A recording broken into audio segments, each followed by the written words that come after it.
Varicose veins కి సరైన చికిత్స కోసం సంప్రదించండి ఎవిస్ హాస్పిటల్.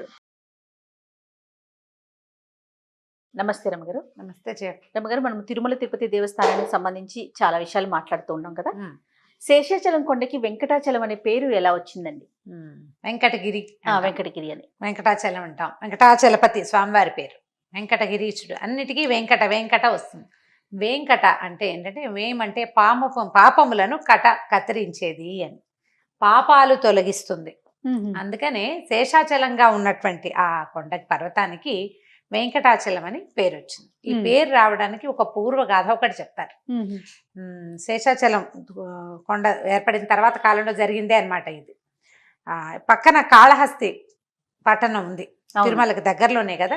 అయితే కాళహస్తిలో పురంధరుడని ఒక బ్రాహ్మణ కుటుంబం ఉండేది. ఆయన బ్రాహ్మణుడు, చాలా మంచి నిష్ఠాగరిష్ఠుల కుటుంబం అనమాట.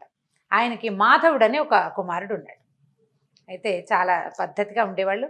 అప్పటి కాలంలో ఏంటంటే యజ్ఞయాగాదులు అవి చాలా నియమం ప్రకారం చేసే రోజులు. ఆయనకు ఒక చక్కని కన్యను చూసి కుమారుడికి వివాహం చేశారు. ఇతను కూడా నిష్ఠాగరిష్ఠుడే, మాధవుడు కూడా చాలా బుద్ధిమంతుడు. నిత్యము వాళ్ళకి ఇంట్లో అగ్నిహోత్రం ఉండేది. చక్కగా స్వాధ్యాయం తత్పరతగా ఉండేవాళ్ళు, శిష్యులు ఉండేవాళ్ళు. చాలా మంచి కుటుంబం. అయితే ఏంటంటే మన కర్మానుభవం ఒక్కొక్కసారి మనుషుల్ని ఒక్కో వైపుకి లాక్కెళ్తూ ఉంటుంది. బుద్ధి కర్మానుసారిణి అంటాం. అవునవును. అయితే ఈయనకి ఒకరోజు సంధ్యావందనం అయిన తర్వాత అకాలంలో, అంటే పొద్దుటి పూట భార్యా సంగమం కావాలని కోరిక కలిగింది.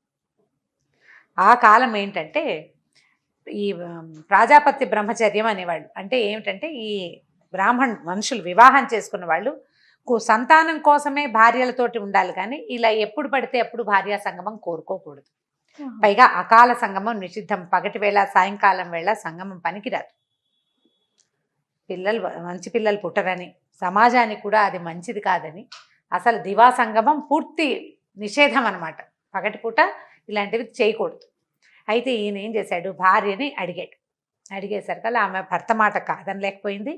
ఇంట్లో అత్తమామలు ఉన్నారు కాబట్టి సమిధలు తీసుకొస్తాం, దర్భలు తీసుకొస్తామన్న నెపంతో భార్యాభర్తలిద్దరూ సమీపంలో ఉన్న ఒక అడవికి వెళ్ళారు.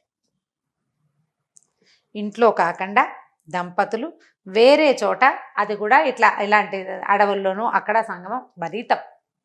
కానీ అప్పుడు ఆయన బుద్ధి వినలేదన్నమాట, ఇంకంతే. సరే అక్కడ దాకా వెళ్ళారు. వెళ్ళిన తర్వాత ఏదో కాస్త దర్భలు ఏరారు.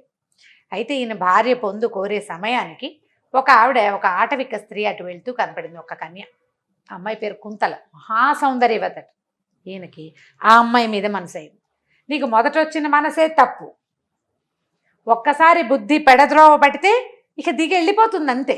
అందుకని మొదటిదే తప్పటడుగు వేయకూడదు. భార్యని ఇంటికి పంపించేశాడు. వద్దులే, నువ్వు ఇంటికి వెళ్ళిపోమన్నాడు. ఆవిడ భర్త మాట కాదనిలేక ఏ రెండు దర్భల చేత్తో పుచ్చుకుని ఇంటికి వెళ్ళిపోయాడు. ఈయన ఆ కుంతల దగ్గరికి వెళ్ళాడు. ఆమె పొందుకోరాడు. ఆవిడ ఒప్పుకోలే. కొంచెం అమ్మాయికి బుద్ధి ఉంది, నువ్వు బ్రాహ్మడివి, నీకు శిఖ అవి ఉన్నాయి, ఇట్లా వేరే జాతుల వాళ్ళతోటి ఇలా సంగమం పనికిరాదు అని చెప్పినా ఆయన ఒప్పుకోలే. ఆయన వయసులో ఉన్నాడు, మనిషి అందంగా ఉన్నాడు. సరే, ఆమె సరేనన్నాక సాయంకాలం ఆవిడ ఏమందంటే, నువ్వు నాతో గడిపావు కాబట్టి నీ బ్రాహ్మణ్యం పోయినట్టే, ఇంకా శిఖా యజ్ఞోపవీతము తీసేసి నాతో వచ్చేసేయి నువ్వు అంది. నీ శిఖ పనికిరాదు, యజ్ఞోపవీతం పనికిరాదు, నువ్వు ఇది చేసిందే తప్పు, ఇంకా నిన్ను వాళ్ళు కలుపుకునేది లేదు, నువ్వు అక్కడికి వెళ్ళలేవు. నాతో ఉండాలంటే నువ్వు ఇవి ఉండకూడదు. యజ్ఞోపవీతాన్ని తీసి అక్కడ పడేసి శిఖ ఉత్తరించుకుని ఆమెతో కలిసి కొంతకాలం జీవితం గడిపాడు. ఇవి ఏ కాలంలో అయినా ఇది తప్పదు. అందరూ ఇలా చేస్తారా? ఎవడో ఒకళ్ళు చేస్తారు, ఎవరో ఒకళ్ళ వల్ల తప్పులు జరుగుతాయి. ఆయన తలకు కర్మానుభవం అట్లా జరిగింది. సరే, ఆయన కొద్ది రోజులకి ఆయనకు ఒక జ్ఞానోదయం లాగా అయింది. నేను ఇదేం చేశాను, నేను ఈ పని ఎందుకు చేశాను? ఇప్పుడు ఆ వేడి హుమ్మస్సు దిగిపోయాక ఎవరికైనా ఆలోచన వస్తుంది. కొద్ది రోజులకే వచ్చింది. ఇప్పుడు వెళ్ళలేడు వెనక్కి, ముందుకెళ్ళటం ఎక్కడికి వెళ్ళాలో తెలియలేదు. అలాగే ఉన్నాడు కొంతకాలం. ఈ లోపల ఆమె కాస్త మరణించింది, అమ్మాయి. అయ్యో, మరణించేసరికి అప్పుడు ఈయన పూర్తిగా దీని మీద విముఖత వచ్చింది అతనికి. నేను పొరపాటు చేశాను, ఎట్లా ఈ పాపాన్ని నేను పోగొట్టుకోగలను? ఏం చెయ్యాలో తోచలేదు. చేయకూడని పనులు చేసేస్తే తర్వాత ఏం చేయటం? పరిహారం, పరిష్కారం, లేకపోతే ఏదో ఒకటి కుదరాలి. అది ఎక్కడికి వెళ్ళి అడగాలి? నేను చేసింది ఈ తప్పు చెప్పుకోవడానికి కూడా సిగ్గుపడే పెద్ద పని ఇది. సరే ఏమైంది, ఆయన అట్లా దేశ దిమ్మరిగా తిరుగుతున్నాడు. ఆ. ఏదైనా దేశయాత్ర చేద్దాం, ఎక్కడికైనా తీర్థయాత్ర అంటే, అప్పట్లో తీర్థయాత్ర అంటే బనకమల్లే ఇలా పెట్టే బేడ సర్దుకుని టికెట్లు బుక్ చేసుకుని అక్కడ బుకింగ్లు చేసుకుని ఏమీ లేదు, కాలు నడకని పోవటమే. ఏ తీర్థం కుదిరితే అక్కడ స్నానం చేయటం, ఏ దేవాలయం కనబడితే అక్కడ దర్శనం చేసుకోవటం, అన్నం ఎవరు పెడితే తింటాం. అప్పుడు ఏంటంటే బ్రాహ్మణులకి బ్రాహ్మణులే భోజనం పెట్టేవాళ్ళు. వేరే జాతుల వాళ్ళు ఎవరైనా కనుక భోజనం పెట్టదలుచుకుంటే అయ్యగారు వండుకోండి అని వండుకోవడానికి సరిపడా ఒక ప్లేస్ చూపించి, పాత్రలు ఏమైనా మట్టి కుండలు అప్పటికప్పుడు దొరికేవి కదా, వస్తువులు ఇస్తే అన్నం వండుకుని తినేవాళ్ళు. ఇతరుల చేతి అన్నం తినడం అసలు వేరే బ్రాహ్మణులలో కూడా వాళ్ళు అన్నం పెట్టడం కాదు, స్వయం పాకం ఇస్తే వండుకోవటం. ఓకే. వండుకునే ఆసరా కావాలి మనకు, ఒక గూడు కావాలి, ఒక పొయ్యి కావాలి, గిన్నె దొన్నె 4 కావద్దు, కూర్చుని అన్నం తినడానికి ఒక వెసులుబాటు అది దొరికేవి ఆ కాలంలో. ఇటీవల కాలం కనీసం ఒక 50 సంవత్సరాల క్రితం కూడా ఈ అవకాశాలు ఉండేవి మనకి. భారతదేశంలో అన్ని చోట్ల ఇలాంటిది ఉండేది. సరే ఈయన ఏం చేశాడు, ఇక అట్లా బయలుదేరి మాధవుడు అట్లా తిరగటం మొదలుపెట్టాడు. ఇంతలో ఒక రాజుగారు సపరివారంగా యాత్రలు చేస్తూ కనపడ్డాడు ఆయనకి. ఈ సపరివారంగా వెళ్తుంటే వీళ్ళు ఎక్కడికి వెళ్తున్నారు, శేషాచలం వెళ్తున్నామని చెప్పారు. వాళ్లతో పాటు శేషాచలం వెళ్ళాడు. ఈ అమ్మాయి మరణించటానికి ఈయన వాళ్ళతో ఉండడానికి చాలా సమయం పట్టింది. కొడుకు చేసిన ఈ దురాగతం విన్న తల్లిదండ్రులు మరణించారు. కుటుంబంలో కూడా దానికి భార్య సంగతి కథలో చెప్పబడలేదు. ఆమె ఏమైందో ఆమె లేదు.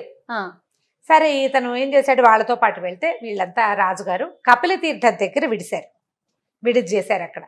అక్కడ రాజుగారు ఏం చేశారు, తమ కపిల తీర్థంలో తమ పితరులకి తర్పణాలు విడిచి పిండ ప్రదానం చేసుకుని కొండకి బయలుదేరుతున్నారు.